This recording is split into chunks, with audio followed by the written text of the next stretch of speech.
जागो जागो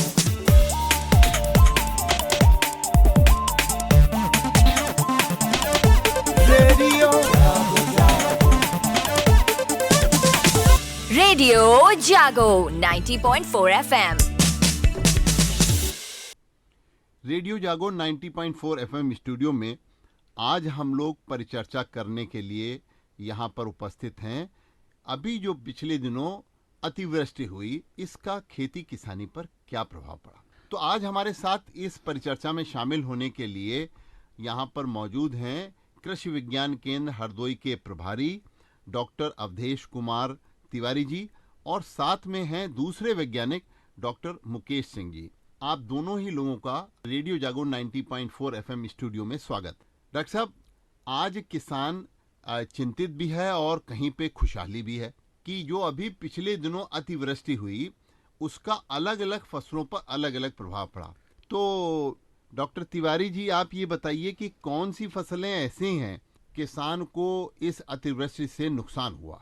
देखिए, निश्चित ही इस अतिवृष्टि से खास तौर से जो हमारी तिलहनी और दलहनी फसलें हैं, उर्द, मूंग, तिल, ये सारी जो फसलें हैं, अगर यहाँ पर पानी वर्षा के कारण जल भराव हुआ है तो निश्चित रूप से नुकसान हुआ है। दूसरी बात ये भी कह सकते हैं कि बारिश के समय अगर किसी फसल में हमारी खास तौर से अगर तिल में फूल आए हुए हैं तो और अधिक नुकसान हुआ है। तो जो दलहन और तिलहन की फसल है, मुख्य रूप से इसको तो नुकसान हुआ ही है। और दूसरी बात, अगर हम देखें कुछ हिस्सों में जहां पर धान की अच्छी खासी बढ़वार हो चुकी है, जो लंबे डील वाले पौध हैं जैसे मसूरी है या आपके अन्य जो प्रजातियां हैं जिनकी अच्छी खासी, जिन्होंने नत्रजन का प्रयोग जिन किसान भाइयों ने ज़्यादा किया था, वेजिटेटिव ग्रोथ ज़्यादा हुई थी, वो भी फसलें प्रभावित हुई हैं। इसके साथ साथ ये अगर देखें कि हमारी गन्ने की भी फसल जिसकी बढ़वार अच्छी हो गई थी, जो अच्छे हाइट पर हो गया था, उस पर इस बारिश के वजह से कहीं न कहीं लॉजिंग की समस्या हुई है। तो कुल मिला के अगर देखें तो हमारी दलहनी फसलें, तिलहन की फसल, गन्ना का कुछ हिस्सा, धान में खास तौर से वो फसलें जो लंबे, जिसके डंठल कमज़ोर होते हैं, जैसे आपकी मसूरी है, ये सब धान पर प्रभाव पड़ा है। वो धान अभी कुछ ज़्यादातर हिस्से में अभी हमें एक चीज़ और देखने को मिल रहा है कि हमारे किसान भाइयों के बहुत सारे धानों में अभी बालियां नहीं आई हैं। वो हमारे लिए इस बारिश का प्लस पॉइंट है। वहाँ पर फसलों की गिरावट नहीं हुई है, लॉजिंग नहीं हुई है, वो अच्छा है। तो ये कुल मिला की बात है।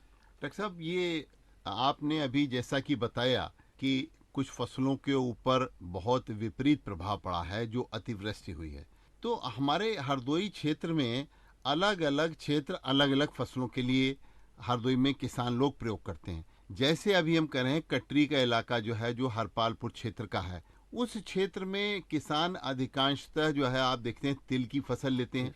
और जो वहाँ पर बहुत निचला इलाका है, क्योंकि वो बाढ़ग्रस्त क्षेत्र का इलाका है, वहाँ 5 नदियाँ हैं, तो वहाँ पे धान की भी फसल लेते हैं। लेकिन जो ऊंचे इलाके हैं जहाँ लोगों ने तिल की फसल ले रखी है, या कुछ क्षेत्र ऐसे हैं जहाँ पे 52 के आसपास का क्षेत्र, लोनार के आसपास का क्षेत्र, वहाँ पे लोग मूंगफली की खेती बहुत करते हैं। तो ये मूंगफली के ऊपर बहुत विपरीत प्रभाव, क्योंकि ये बलुई मिट्टी होती है और जब ज़्यादा पानी हो गया, तो आप ये बताइए, ये जो ज़्यादा बारिश हुई और जो मिट्टी बलुई है यहाँ पे या निचला इलाका है, तो मूंगफली की फसल के ऊपर और तिल की फसल के ऊपर, यानी कि जो ये हमारी तेल वाली फसलें हैं, तिलहनी, तो इनके ऊपर क्या प्रभाव पड़ा है? सर्वप्रथम गौर साहब, एफएम रेडियो पर चर्चा में हम लोगों को आमंत्रित करने के लिए आपका बहुत बहुत धन्यवाद, बहुत बहुत आभार। विशेषतः सबाइजपुर तहसील, जो कि जनपद हरदोई की 5वीं तहसील है, वहाँ पे तिलहनी फसलों का इस वर्षा का क्या विपरीत प्रभाव उन फसलों पर पड़ा है, उस पे परिचर्चा करनी चाहिए और उसके हानि लाभ पर अपने विचार सुझाव रखे हैं। तो गौर साहब, उस विषय में मैं ये कहना चाहूँगा कि सबाइजपुर परिक्षेत्र में मूंगफली आदि अनादिकाल से होती चली आ रही है। बीच में अभी वो एरिया घटा था, अब पुनः मूंगफली ने अपना स्थान पाया है और मूंगफली इस साल जनपद में 80,000 हेक्टेयर क्षेत्रफल में लगभग बोई गई है खरीफ कई- ऋतु में, कि ये संडीला तहसील का क्षेत्र भी है, बिलग्राम तहसील का भी पूरे क्षेत्र है, जनपद का। सवायजपुर क्षेत्र का भी तहसील का बहुत क्षेत्र ऐसा है जहाँ पे मूंगफली की खेती अब की बात ज्यादा लोगों ने की है। जी, तो सबाइजपुर का जहाँ तक सवाल है, जहाँ पे हम लोग चर्चा कर रहे थे, वहाँ पर ये एरिया मूंगफली का, यदि मैं 80,000 हेक्टेयर के सापेक्ष बात करूँ तो ये लगभग 27-28 हजार हेक्टेयर के लगभग होना चाहिए। अब विचारणीय बिंदु ये है कि जनपद में वर्षा सामान्य से काफी अधिक दोगुनी लगभग, मैं इसको सेंटीमीटर में तो थोड़ा अभी क्लियर नहीं कर पाऊंगा, लेकिन ये 10 सेंटीमीटर से प्रत्येक दशा में ऊपर, अभी हालिया जो बरसात हुई है वो 10 सेंटीमीटर से ऊपर हुई है। चूंकि मूंगफली की खेती अक्सर दोमट या बलुई दोमट जमीन में की जाती है। सवाजपुर परिक्षेत्र का जहाँ तक मुझे जानकारी है कि जो ऊपरी जमीनें हैं, मतलब ढालूदार निचले जलभराव वाली जमीनें नहीं हैं, मूंगफली की फसल में विशेष नुकसान नहीं है। टिक्का रोग अधिक बरसात में आएगा, उसको कंट्रोल करने की बात होगी कि उसका पौधा उखाड़ दिया जाए, किसी इंसेक्टिसाइड का छिड़काव कर दिया जाए, तो उसकी रोकथाम के उपाय सुझाए जाएंगे। मूंगफली में विशेष नुकसान नहीं है, खरपतवार थोड़े आएंगे, वो निराई गुड़ाई से नियंत्रित हो जाएंगे। अब जहाँ तक आपने तिल का जो एक दूसरा सवाल रखा है, तो उस क्षेत्र में तिल की खेती भी लगभग 50,000 हेक्टेयर में पूरे जनपद में होती है, और मैं उसका तिहाई हिस्सा भी मान लूँ तो 15-16 हजार हेक्टेयर एरिया तिल का होना चाहिए। तिल में 60 से लेके 70% नुकसान है, क्योंकि तिल एक संवेदनशील फसल है और अतिवृष्टि में उसके फूल भी गिरे हैं, पूरा पौधा गिर गया है, कुल मिला के उसमें भारी नुकसान है। यानी कि आपका मानना है कि जो ये तिलहनी फसलें हैं, इसमें सबसे ज्यादा नुकसान अगर हुआ है तो वो तिल की फसल तिल की हुआ है। फसल तो हमारे साथ रेडियो जागो 90.4 एफएम स्टूडियो में आज कृषि विज्ञान केंद्र के प्रभारी डॉक्टर तिवारी जी हैं। तिवारी जी, चूंकि अभी जो ज़्यादा बारिश हुई, इसकी वजह से अब कुछ फसलें ऐसी हैं जिनमें कि कीट का प्रयोग बहुत, मतलब कीट का प्रभाव बहुत होगा, यानी कि कीड़ा बहुत लगेगा। उनसे फसल को कैसे बचाया जाए? कौन कौन सी फसलें ऐसी हैं जिनमें इस अतिवृष्टि के कारण जो है वो रोग लगेंगे, और कौन कौन से वो रोग लगेंगे?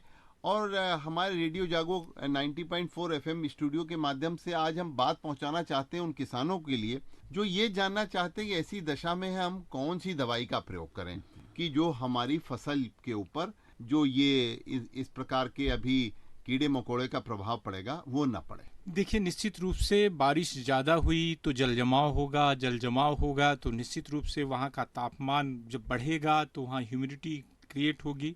ऐसी स्थिति में कीड़े भी की उनकी भी संख्या बढ़ेगी, और कीड़ों की संख्या जो बढ़ती है तो फसल को भी प्रभावित करते हैं। उनका एक जो इकोनॉमिक थ्रेशोल्ड लेवल है, अगर उसको क्रॉस करेगा पेस्ट पॉपुलेशन, तो निश्चित रूप से कीड़ों की वजह से फसल नुकसान होगी। अब जहाँ तक देखें, अगर हम धान की फसल को देखें और जल भराव लगातार बना रहता है, तो वहाँ पर जो खास तौर से ये 3 रंग के भुनगे होते हैं, एक हरा भुनगा, एक भूरा भुनगा, एक सफ़ेद भुनगा, जिनको हम green leaf hopper, white bag plant hopper और ब्राउन प्लांट हॉपर कहते हैं। ये तीनों भुनगों की संख्या बढ़ेगी। अगर ये पानी नहीं निकलता है, तो पानी निकल जाता है तो ये कीड़े अपने आप काफ़ी मात्रा में कम हो जाएंगे। इनकी संख्या बढ़ेगी तो फसल में आग जैसी बीमारी लगेगी। जो जहाँ सबसे अच्छी फसल दिखेगी, सबसे मजबूत फसल होगी, वहाँ की फसल सबसे पहले जलेगी। अगर सबसे पहले किसी मजबूत हिस्से का, जहाँ पर गोबर की खाद आपने डाला होगा, ये कोने पर गोबर इकट्ठा जहाँ करते हैं, अगर वहाँ पर ऐसी स्थिति होगी तो निश्चित ही धान वहाँ जलना शुरू होगा। तो ये आप समझें कि ये जल को तुरंत अगर संभव है तो वहाँ से निकालने की व्यवस्था करें। इससे काफ़ी खेत में सुधार होगा, कीड़ों की संख्या में कमी आएगी। अगर ऐसा संभव न हुआ तो आप इस बात को भी ध्यान रखें कि आप जो है यूरिया का प्रयोग उस समय बंद कर दें, कि खड़ी हुई फसल में यूरिया को न डालें। क्योंकि ऐसा करने से जहाँ भी हरियाली ज़्यादा दिखती है वहाँ कीड़ों की संख्या ज़्यादा होगी। दूसरी बात ये भी ध्यान रखें कि इन दोनों को करने से भी अगर फसल पर प्रभाव नहीं पड़ रहा है, वहाँ खेत के आसपास कोई लाइट की व्यवस्था है तो रात में उसे जला दें। उससे सारे कीड़े अट्रैक्ट होंगे, उसकी लाइट की तरफ आएंगे और काफ़ी संख्या में कमी आएगी। उसके बाद भी अगर किसानों को लगता है कि नहीं, हमारी फसल का जो जलने का गति है थोड़ा बढ़ रहा है, एक जगह से पूरे खेत की ओर बढ़ रहा है, तो इमीडिएट जो है एक रसायन है जिसका नाम है इमिडाक्लोप्रिड। इमिडाक्लोप्रिड 0.5 मिलीलीटर, मतलब आधा मिलीलीटर 1 लीटर पानी में। अगर इसको दूसरी तरह से कहें तो आप यूं भी कह सकते हैं कि 10 लीटर पानी में 5 मिलीलीटर दवा तो ऐसे डॉक्टर साहब बताइए, जैसे किसान लोग, हमारे किसान भाई टंकी का प्रयोग करते हैं, तो एक टंकी में जो स्प्रे की हमारी है जी, उसमें कितनी मात्रा है? एक टंकी में 15 लीटर पानी लगभग मोटा मोटा लगता है। तो 7.5 मिलीलीटर दवा को मिलाएं और अच्छे से मिला लें। और मिलाने के बाद आप जो है इसका छिड़काव यूं करें कि उसका जो नाजिल है वो नीचे की तरफ हो, जिससे वो, चूंकि वो कीड़ा जो है पौधे के निचले हिस्से में बैठता है, जड़ से लेके 4 अंगुल ऊपर पत्तियों के नीचे वाले हिस्से को कवर किए रहता है, तो वो रसायन वहां पहुंचना चाहिए जिससे इमीडिएट इफेक्ट हो। नहीं तो अगर आप पत्ती पर अगर छिड़काव करते निकल जाएंगे, क्योंकि सिस्टमिक इंसेक्टिसाइड है, इसका असर थोड़ा टाइम लगेगा। और ये जो रसायन हमने बताया, ये रसायन सिस्टमिक और ये संपर्क विष भी है, तो जैसे डायरेक्ट संपर्क में आ जाएगा तो ये तुरंत काम करेगा। तो इस इमिडाक्लोप्रिड की आधा मिलीलीटर मात्रा को तुरंत छिड़काव करें और ये ध्यान रखें कि अगर जरूरत हो तो करीब 15 दिन बाद इसको पुनः कर दें, तो इससे कीड़ों की संख्या में कमी आएगी। इस कीड़े का जो इकोनॉमिक थ्रेशोल्ड लेवल है, मतलब सहन करने की क्षमता, अगर किसान के खेत में 2-4 अगर ये हैं तो कोई बहुत नुकसान नहीं करेंगे, क्योंकि ये लगातार इतना रहते ही हैं। अगर इनकी संख्या 10 को क्रॉस करती है प्रति पौधा, प्रति हिल, प्रति पूंजा, तो ये नुकसान पहुंचा सकता है। तो ऐसी अवस्था में विजिलेंट रहने की जरूरत है। दूसरी बात को ये भी देखिए कि अभी मैं देखा, कल परसों कोई मूंगफली का किसान लेके आया था एक सफेद गिडार, सफेद गिडार लेके आया, बड़ा सफेद कीड़ा आपके देखेंगे। पहले इनके इनके जो खासतौर एडल्ट हैं, प्रौढ़ है, वो तो पेड़ों पर, पत्तियों पर दिखेंगे, मगर इनके जो गिडार हैं, इनके लार्वा हैं, जो शिशु है इसका, ये जड़ को, फलियों वो खाता है। तो अगर वो कीड़ा, अगर आपका पौधा एकाएक सूख रहा है, वहां पौधे को उखाड़ें और देखें क्या सफेद रंग का कोई कीड़ा है जिसका मुंह भूरे रंग का है, मोटा सा कीड़ा अगर दिखता है तो तत्काल वहां पर कार्टाफ हाइड्रोक्लोराइड 15 किलोग्राम प्रति हेक्टर, या उसके साथ आपका ये क्लोरोपाइरीफास रसायन है जो सब जगह उपलब्ध है, सबसे सस्ता रसायन है, और इसकी जो मात्रा है आप इस 3 लीटर प्रति हेक्टर की दर से भी इसको बालू में मिला के छिड़काव कर दें, और फिर इसमें पानी बरसे या नमी, हल्का सा मॉइस्चर आएगा तो ये दवा पूरे खेत में फैल जाएगी और इससे ये कीड़ा नियंत्रित हो जाएगा। तो मुख्य रूप से इसे ध्यान देने की ज़रूरत है, किसान भाई इसमें विजिलेंट होने की ज़रूरत है कि आपके खेत में किस तरह के, क्योंकि धान में लगने वाले कीड़ों की संख्या कम से कम 20 है जो इस समय लग सकता है। पत्ती लपेटक कीट होगा, तना छेदक कीट लगा होगा, लग सकता है, खासतौर बासमती में ज़्यादा इफेक्ट करता है, और भी बहुत सारे कीड़े लग सकते हैं, रोग भी लग सकता है। तो मेरा अनुरोध आपसे यही है कि कृपया अब निरंतर अपने खेत पर सुबह के समय भ्रमण करते रहें। जैसा आपके खेत में लक्षण लगे, जैसे कीड़े की शिकायत हो, कृपा करके कृषि विज्ञान केंद्र जो आपका यहाँ पर तेतौरा में स्थित है उससे संपर्क करें, या हम लोगों का मोबाइल नंबर आप रखें अपने पास, एक बार आप नोट कर लें। जो किसान भाई हमारे इस FM 90.4 को सुन रहे हैं इस समय, वो मेरा मोबाइल नंबर नोट कर लें, 94 151 90 350। किसी भी तरह की आपके खेत में समस्या आए, फिर से देख लें, 94 151 90 350, इस पर संपर्क करें। किसी भी तरह की समस्या आने पर हम लोग निश्चित ही उसका समाधान करेंगे। डॉक्टर तिवारी, आपने बहुत ही रोचक बात बताई, क्योंकि वास्तव में जब ज़्यादा पानी गिरता है तो नमी होती है ज़्यादा, और नमी में कीड़े बहुत पनपते हैं। ये हम लोग देखते ही हैं। और किसान भाइयों को जैसा आपने बताया, इस समय सतर्क रहने की ज़रूरत है, क्योंकि एक ही कीड़ा हर फसल को नहीं नुकसान पहुंचाता। अलग अलग फसल में अलग अलग प्रकार के कीट लगते हैं, और अलग अलग प्रकार के कीट के लिए अलग अलग कीटनाशक दवाएं हैं। तो जब तक हम उसका स्वयं, जैसा कि आपने बताया, सतर्क रह करके उसकी जो कीड़ा है उसका नेचर, उसकी प्रकृति को विश्लेषण नहीं करेंगे, तब तक हम सही दवा का प्रयोग नहीं करेंगे। और सही दवा का प्रयोग नहीं करेंगे तो हमको फायदा नहीं मिलेगा। हम दवा तो डाल देंगे, लेकिन हमारी वो दवा वेस्ट होगी, मतलब उसका हमारा पैसा जो है, उसके ऊपर लगाया हुआ धन हमारा बेकार चला जाएगा।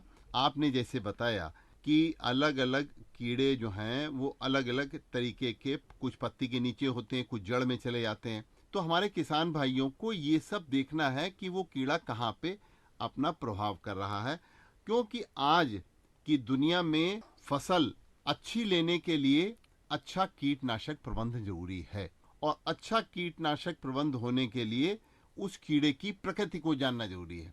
क्योंकि हम स्वयं किसान हैं, इसलिए हम इतने सालों से इसको देख करके ही वो प्रयोग करते हैं दवा का। जैसे इस समय धान है, और धान में भी इस समय लेट वैरायटी बोई है जिन्होंने, तो या जुलाई में जिन्होंने शुरुआत करी है, तो वहाँ पर इस समय धान में फ्लावरिंग हो रही है, यानी कि फूल आ रहा है। ऐसे समय में अभी बारिश होके चुकी है, तो कीड़ा भी बहुत जोर मार रहा है अपना, क्योंकि उसको भी खाने के लिए बहुत पर्याप्त मात्रा में स्थान मिला हुआ है।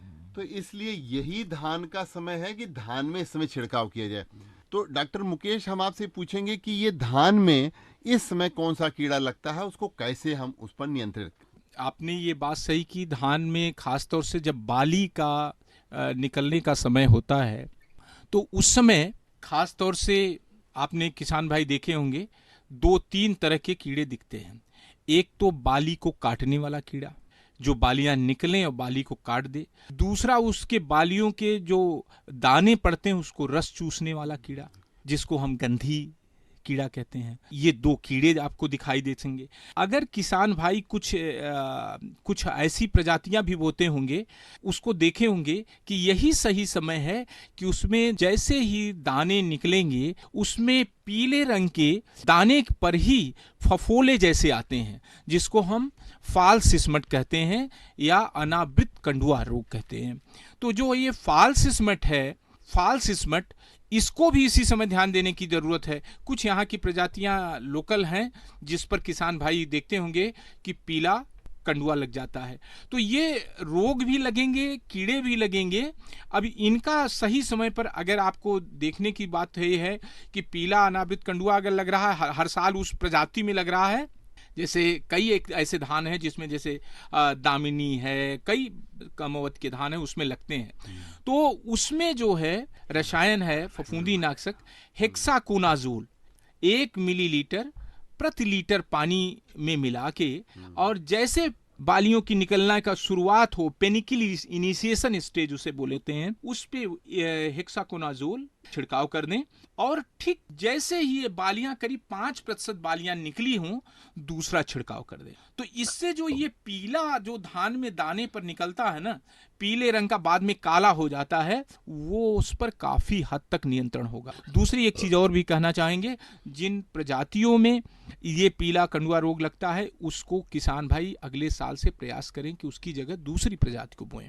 रही बात हमारी धान में सैनिक कीट लगने की, देखिए ये अवस्था अभी आएगी। अभी बाली निकलने के बाद जैसे दाने पड़ेंगे, वैसे ही ये कीड़े लगते हैं। इसके लिए एक बात को ध्यान रखने की जरूरत है कि किसान भाई अपने खेत में कई जगह बांस के डंडे, एक खड़ा और दूसरा बेड़ा उसके ऊपर, जो अंग्रेजी में टी की तरह होता है, उसको धान के खेत में कई जगह गाड़ दे।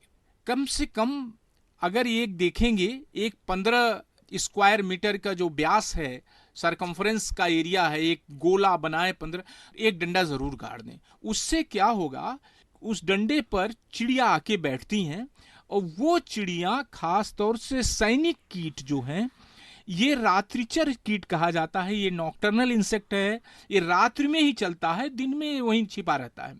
तो उसके नियंत्रण के लिए वहां चिड़िया होंगी, और वो सीधे उसे उठा ले जाएंगी और उसे खा लेंगी।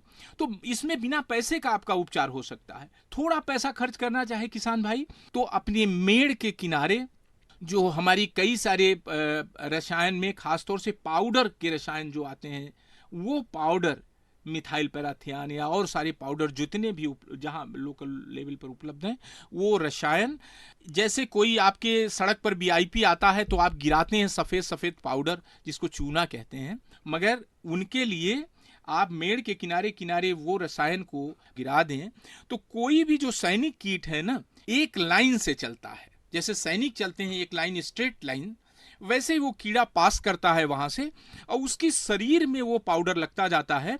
और जैसे ही लगेगा, चूंकि वो कांटेक्ट पॉइजन है, वो कुछ समय के बाद उस कीड़े के ऊपर अपना असर शुरू करता है और वो कीड़ा अपने आप मरने लगता है। अदरवाइज किसान भाई सुबह के समय अपने खेत में अगर इस कीड़े की संख्या, जो सैनिक कीट बाली काटने वाला कीड़ा की संख्या बढ़ रही है, तो सुबह उठ के अर्ली मॉर्निंग किसी कीटनाशी या यही पाउडर जो आपके पास उपलब्ध है, इसको सुबह के समय डस्टिंग कर दें अपने खेत में।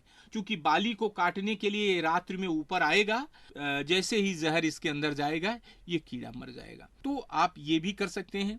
एक ये भी रास्ता है कि अपने खेत में थोड़ा सा पानी भरिए, वो पानी से को निकाल दीजिए, निकाल देंगे तो वो कीड़ा उसी पानी के साथ बह जाता है। तो ये हो सकता है। आगे देखिएगा कि इसमें बाली के समय इसमें अभी आपको गंधी वाला कीड़ा भी लग सकता है। तो गंधी जब लगता है तो आप किसान भाइयों को वैसे ही खेत में सुबह जाएंगे, बालियों पर चिपकी हुई गंधी दिखेगी, उसकी पहचान है। तो उसके लिए किसान भाई समय पर नियंत्रण करें।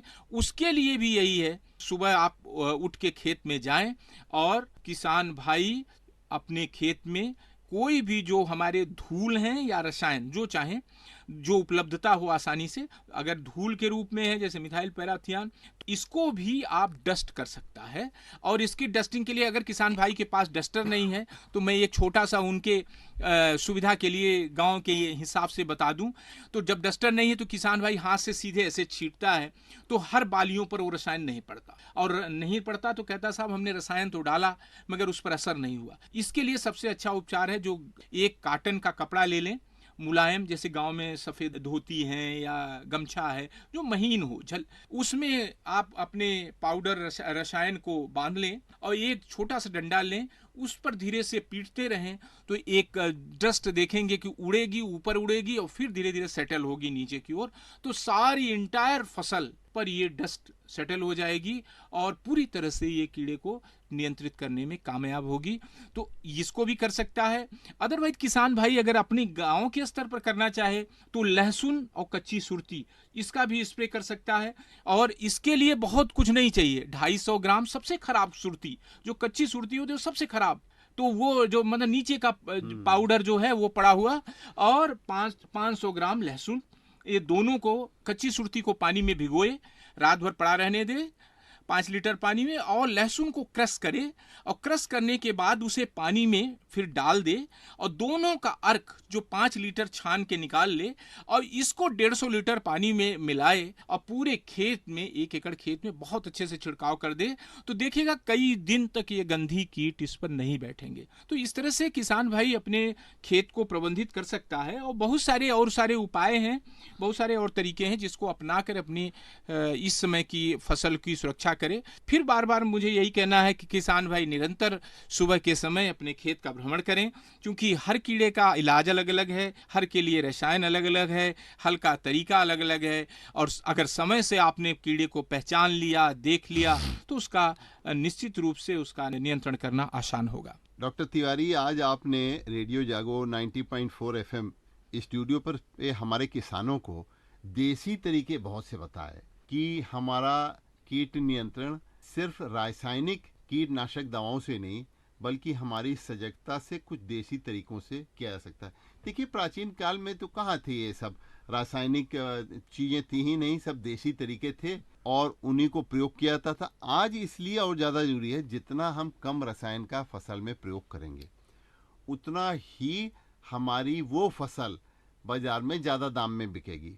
और ज़्यादा दाम में बिकने की बात तो है ही किसान के लिए बहुत विशेष, लेकिन एक विशेष बात यह है कि आज लोग बहुत जागरूक हो रहे हैं कि कौन सी ऐसी चीज हमको बाजार में मिल रही है जिसमें रासायनिक खादों का प्रयोग नहीं किया गया। उसकी डिमांड ज़्यादा है और क्योंकि स्वास्थ्य के प्रति सजगता लगातार जनता में बढ़ रही है। तो हमारे बीच में डॉक्टर मुकेश हैं। आप डॉक्टर बताइए कि ये जो दलहन और तिलहनी फसलों में जो इस समय नुकसान हुआ है अभी ज़्यादा बारिश होने से, इसकी हम भरपाई कैसे कर सकते हैं किसान भाई?